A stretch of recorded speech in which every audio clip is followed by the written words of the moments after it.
రైతుల విషయంలో మేము బరాబర్ ఫెయిల్ అయినామనేసి ఈ మాట ఎవరూ చెప్తలేరు. ఈ మాట బరాబర్ రేవంత్ రెడ్డి సర్కారే చెప్తుంది. ఏడన్నా గట్లా చెప్తారా అధికార పార్టీ వాళ్ళు మేము ఫెయిల్ అయినామని చెప్తారా అంటే, అవును వాళ్ళ తరీకా చూస్తుంటే అట్లనే లేదా? ఒక లెక్కన రైతులు గోసపడుతున్నారు, అరిగోసపడుతున్నారు, ప్రాణాలు వదులుతున్నారు.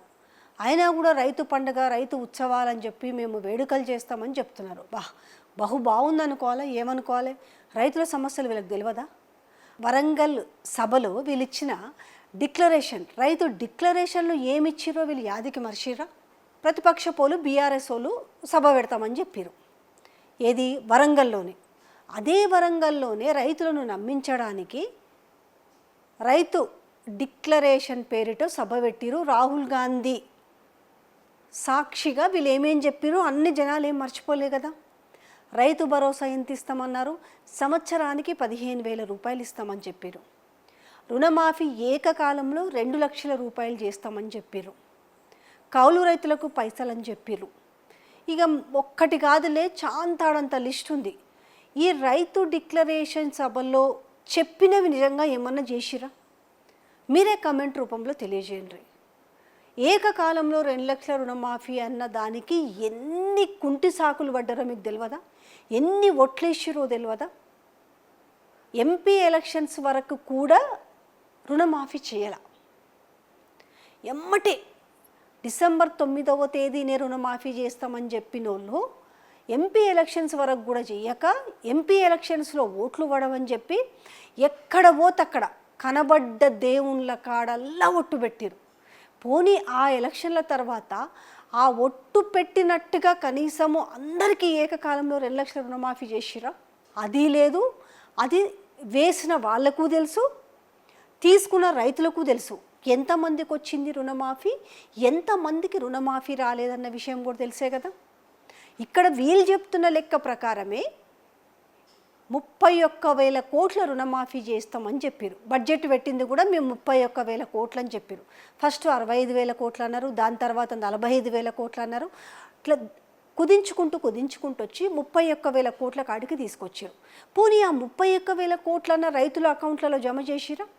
అది కూడా లేదు. వాళ్ళు చెప్తున్న లెక్కలు ఏంటి అంటే, మేము రైతుల ఖాతాల్లో 21,000 కోట్లు జమ చేసినామని చెప్పారు. కానీ అంత కూడా చేయలేదు. మహా అయితే 16,000-17,000 కోట్లు చేసి ఉంటారు. మరి మిగతా రైతుల సంగతి ఏంది? పోనీ మీరు చెప్పిన లెక్కే కరెక్ట్ అనుకుందాం. 21,000 కోట్లు మీరు జమ చేస్తే ఇంకా 10,000 కోట్లు మీరు రైతులకు బాకీ ఉన్నారు కదా. మరి 10,000 కోట్లు రైతుల అకౌంట్లో జమ చేయకుండా మీరు రైతు ఉత్సవాలు చేస్తామని చెప్తారేంటి? ఇక అదే డిక్లరేషన్ సభలో మీరు చెప్పింది ఎంత? రైతు భరోసా వచ్చేసి సంవత్సరానికి ఎకరానికి 15,000 రూపాయలు ఇస్తామని చెప్తుంది. మీరు అధికారంలోకి వచ్చిన తర్వాత ఎన్ని రైతు భరోసాలు ఇచ్చిరో కూడా రైతులకు బాగా తెలుసు కదా. దాన్ని కూడా 15,000 నుంచి 12,000కు కుదించారు. అయినప్పటికీ కూడా సచ్చినోని పెళ్ళికి వచ్చిందే కట్నం అన్నట్టుగా పాపం రైతులు దానికి కూడా ఓకే అన్నారు. కానీ అది కూడా ఇవ్వలేని పరిస్థితి. సో ఇవన్నీ అంశాలని అదే వరంగల్లో మీరు ఎక్కడైతే మీరు రైతు డిక్లరేషన్ పెట్టిరో అదే ఏరియాలో రైతులందరినీ తీసుకొచ్చి రైతు సంగ్రామ సభ పెడుతున్నారు బీఆర్ఎస్ పార్టీ వాళ్ళు.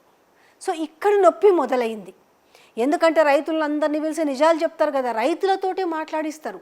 అసలు రైతులకు వచ్చిన దుఃఖం ఏంది, రైతులు పడుతున్న గోసేంది, రైతుల దుఃఖానికి గల కారణం ఏందని చెప్పేసి ఈ రైతు సంగ్రామ సభలో మొత్తం రైతులే ఆ సభను నడిపిస్తారు అన్నట్టు. అంటే ఆ సభలో వాళ్ళు వాస్తవాలని బయట పెడతారు.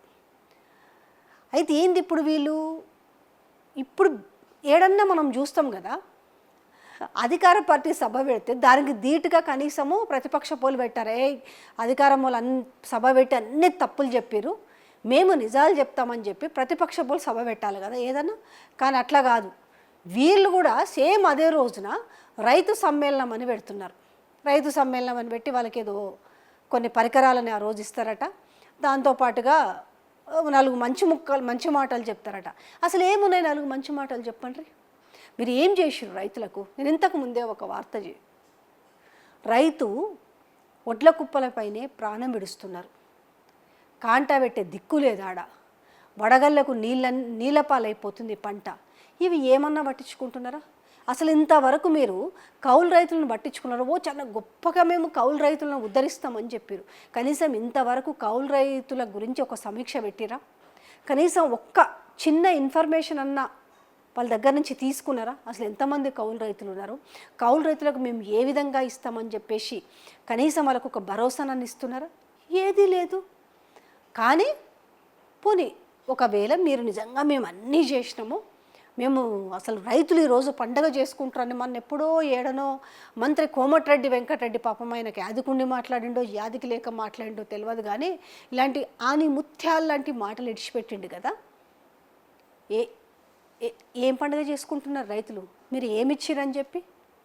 సరే, మీరన్న విధంగానే రైతులు చాలా ఆనందంలో తేలి ఆడుతుంటే వీళ్ళు సభ పెడితే వీళ్ళనే కదా తిడతారు. ఎవరిని? ప్రతిపక్ష పోలనే కదా. మాకు అధికార పార్టీ రేవంత్ రెడ్డి సర్కారు మామూలుగా చేసిందా, మాకు అంతా ఇంత చేసిందా, మీరు ఎందుకు సభ పెట్టిరు అని చెప్పేసి ఆ రైతులు ఎవరైతే వస్తారో రేపు, ఎందుకంటే ముఖ్యంగా ఇటు పెద్ద ఆయన కేసీఆర్ మాజీ మంత్రి ఎర్రబెల్లి దయాకర్రావుకి ఫోన్ చేసి ముఖ్యంగా రైతులను తీసుకురావాల సభకి, రైతులతోటి మాట్లాడించండి, రైతులకున్న గోసేంది, రైతులకున్న బాధ ఏంది, రైతులకున్న దుఃఖం ఏంది అని చెప్పేసి రేపు వాళ్ళ మాటలతోటి వాళ్ళ నోటెమ్మటే వినిపిస్తారు. ఒకవేళ మీరు అంతా మంచిగా చెప్పారనుకో, వాళ్ళు మంచిగా చెప్తారు కదా. ఏం చెప్తారు? మాకు సకాలంలో యూరియా ఇచ్చిర్రు, యూరియా కోసం మేము ఎప్పుడు క్యూలు కట్టలేదు, చెప్పుల లైన్లో పెట్టలేదు, రాత్రింబౌలు మేము యూరియా కోసము తల్లాడలేదు అన్నట్టుగా చెప్తారా? మంచిదే కదా. మీరు అంత అద్భుతంగా యూరియా సప్లై చేస్తే. లేదు, మీరు అధికారంలోకి వచ్చినప్పటి నుంచి కూడా 15,000 రూపాయల రైతు భరోసా సాగుకి తప్పకుండా, ఓట్లకు కాకుండా సాగుకు తప్పకుండా వేసినము అని చెప్తారా? లేకపోతే వీళ్ళు అబ్బా కాంగ్రెస్ పార్టీ అధికారంలోకి రాగానే ఏకకాలంలో మాకు 2 లక్షల రూపాయలు రుణమాఫీ చేసిరని చెప్తారా? లేకపోతే అద్భుతంగా మీరు రేపు ధాన్యం తడవకుండానే మీరు ధాన్యాన్ని కొన్నారని చెప్తారా? కౌలు రైతులను మీరు సకాలంలో ఆదుకున్నారని చెప్తారా? ఒకవేళ మీరు మంచి చేస్తే వాళ్ళ ఆ వేదిక మీదనే చెప్తారు కదా. అంటే మీకేంది, వాళ్ళు ప్రతిపక్షం బీఆర్ఎస్ సభలు పెడితే కానీ మీకు సమస్యలు వెలికి తీస్తే కానీ మీకు అర్థం కాని పరిస్థితి ఉందా? మీకు ఎక్కడ తొయ్యక నిజాలు ఎక్కడ బయటకు వస్తాయో అని చెప్పి లిటరల్గా ఇక్కడ మేము ఫెయిల్ అయినామని మీరు ఒప్పుకుంటున్నారు. 100కి 100% మీరు తట్టుకోలేకపోతున్నారు. ఎందుకంటే ప్రభుత్వాలు దిగి రావాలన్నా, చెప్పిన మాట వినాలన్నా ప్రభుత్వాలు నిజంగా రైతులే కదా. రేపు మిమ్మల్ని ఉంచాలా దింపాలా కూడా డిసైడ్ చేసేది ఎక్కువ ఎవరు?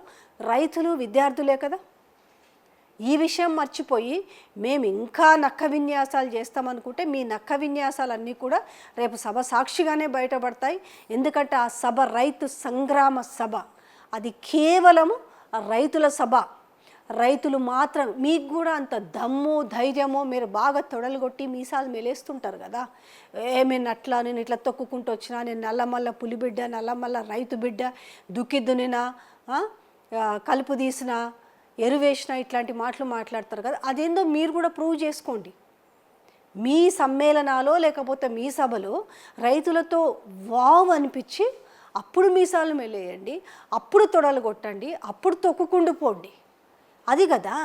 ఉట్టిగానే ఊకదంపుడు ఉపన్యాసాలు ఇవ్వడం వల్ల ఏమీ ఉపయోగం ఉండదు. మీ ఊకదంపుడు ఉపన్యాసాల్లో తెలిసిపోతుంది మీరు మీ అంతగా మీరు ఏ రకంగా ఫెయిల్ అయినామో అనేసి స్పష్టంగా చెప్పుకుంటున్నారు.